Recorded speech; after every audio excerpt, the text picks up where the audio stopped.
Athelia and Hoskiah, a Morality Tale, Part 10. Athelia's fears are realized.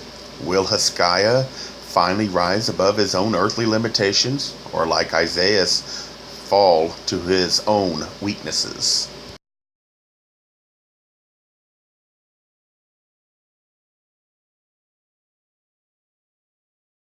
SOF 772. Among the guests was a young lord who sought the favors of Miriam.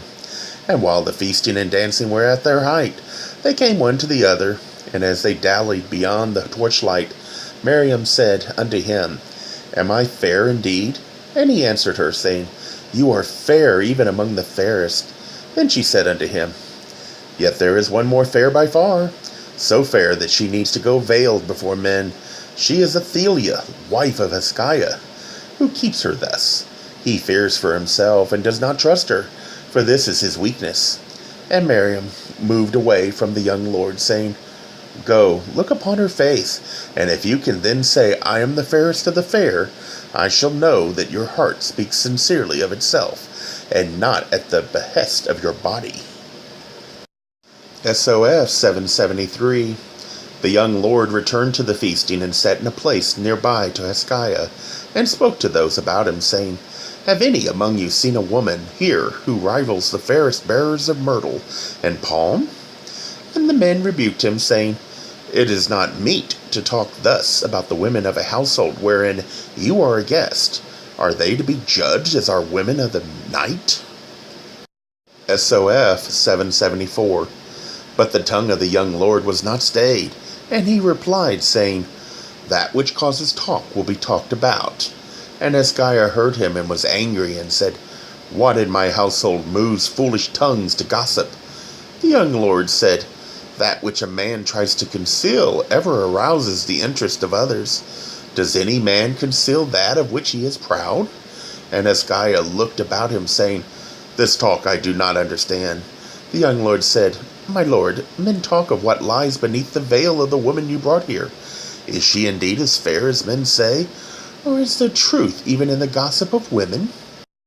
SOF 775. And those who knew about the degradation of Athelia muttered among themselves, for her secret could not be kept hidden. They said, This is loose talk and wicked. Let the evil which belongs to the past remain buried. Does this concern any man but Hoskiah?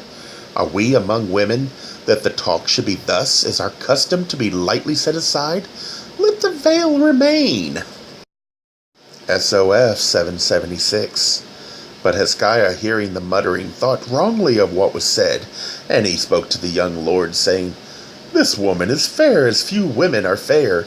Should I not know?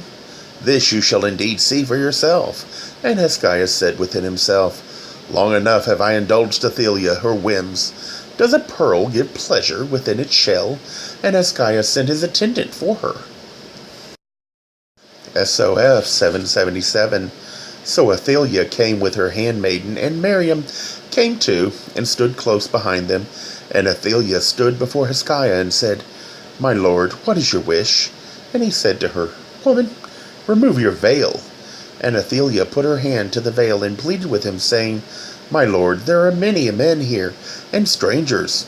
There is a custom of my people by which I abide. And men, hearing her voice, looked one at another. And the oldest among them said to Hoskiah, Let the woman be, for this is of no importance and of no interest to us. Allow her the whim, for such is the nature of women. Shall we deny them their small pleasures? Athelia inclined her head toward the man who spoke, and as she did so, Miriam stepped forward and caught hold of the veil, and snatching it aside, and the stricken face of Athelia was revealed to the gathering. SOF 778. All men were silent and still like statues, and Hoskiah looked at Athelia, and she at him, and Hoskiah saw her as she was, and Athelia knew what he saw. Then came the voice of the young lord, saying, Behold the pearl of Hoskiah. And Hoskiah turned upon him in rage, and slew him. SOF 779. And Hoskiah turned to Athelia, who stood still and alone, saying, What evil has been wrought here? Begone, take your face from me. And Athelia went out between the gathering, and passing into her bedchamber, she took a draught of poison, and her handmaiden sped to Hoskiah, saying, "Come, my lord, my mistress dies." Athelia finally has suffered too much, and only now does Hoskiah realize what he had and now lost. Will he learn from his loss? And how could a just God have punished Athelia after she always did the right thing? Where is her reward?